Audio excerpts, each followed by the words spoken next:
Assalamualaikum warahmatullahi wabarakatuh. Bismillahirrahmanirrahim. Alhamdulillah wahdah.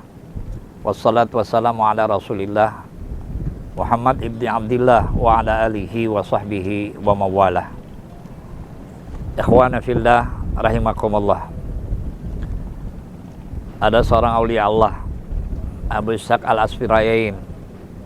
Beliau selalu kembali kepada Allah, bertaubat kepada Allah, meminta ampun kepada Allah. Lalu dalam perjalanan munajat beliau kepada Allah, pada satu saat beliau bermimpi.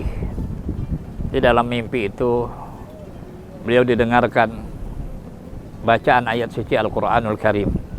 Ayat itu berbunyi, Innallaha yuhibbut tawwabina wa yuhibbul mutatahhirin. Allah menyenangi orang-orang yang taubat dan orang-orang yang mensucikan diri. Lalu kemudian beliau tersentak dan akhirnya beliau malu kepada Allah Subhanahu wa taala, dan beliau selalu termasuk orang-orang yang kembali dan mensucikan diri kepada Allah Subhanahu wa taala.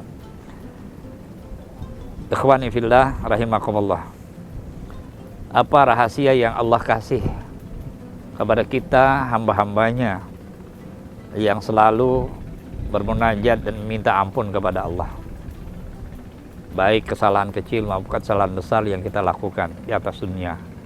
Karena al-insan mahallul khata'i wan nisyan. Manusia itu adalah tempat keliru dan salah. Lalu di dalam hadis riwayat Imam Muslim, orang-orang yang kembali kepada Allah itu nanti Allah berikan kepada mereka, pertama, ansahullah hafizahu. Allah melupakan malaikat hafazah yang mencatat keburukan-keburukannya, sehingga nanti di akhirat kelak malaikat hafazah tidak bisa menjadi saksi akan keburukan yang dia lakukan di atas dunia. Kepada siapa?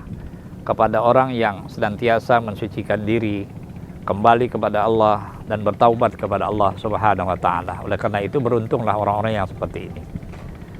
Dia dilupakan oleh Allah sehingga seakan-akan tidak ada lagi perbuatan-perbuatan buruk yang dilakukan, karena tidak ada saksi nanti di akhirat bagi mereka.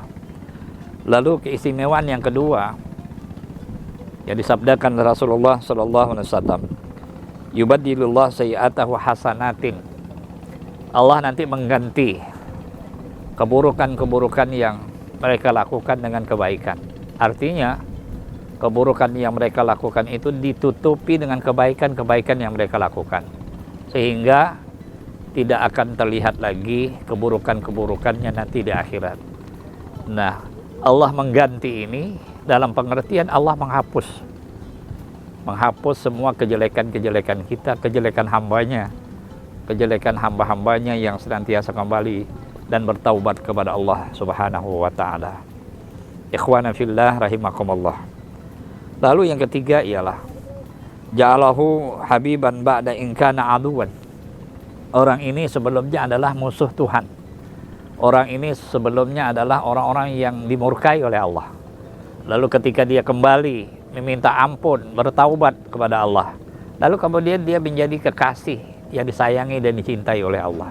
Orang yang pernah menjadi musuh Allah, orang yang pernah hamba-hambanya yang pernah dimurkai oleh Allah, lalu kemudian Allah ganti menjadi orang yang disenangi dan dikasihi oleh Allah. Beruntunglah orang-orang yang taubat dan kembali kepada Allah Subhanahu wa taala.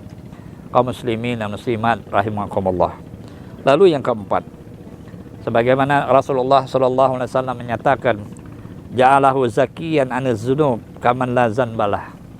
Dia dijadikan oleh Allah seperti seseorang yang bersih, seseorang yang suci, yang tidak ada baginya kesalahan dan keburukan.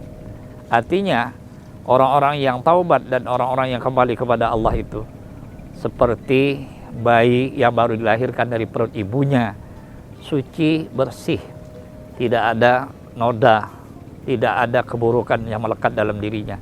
Begitu juga orang-orang yang kembali kepada Allah Subhanahu wa taala. Yang terakhir, Rasulullah sallallahu alaihi wasallam menyatakan, ja'alahullahu ajran kabira. Orang yang seperti ini, orang-orang yang selalu kembali kepada Allah, orang yang taubat, dia akan mendapatkan ganjaran yang besar di sisi Allah, pahala yang besar yang Allah kasih. Sebelumnya mereka hanya diberikan oleh Allah dosa dan kesalahan, lalu nanti diazab, diancam dengan azab. Tapi kemudian ketika dia kembali kepada Allah, Allah akan memberi orang-orang ini pahala yang besar, pahala yang mulia, dan ditempatkan di tempat Allah yang mulia nanti di akhirat. Semoga kita termasuk orang-orang yang selalu kembali dan orang-orang yang selalu menyucikan dirinya. Wal afu minkum. Assalamualaikum warahmatullahi wabarakatuh.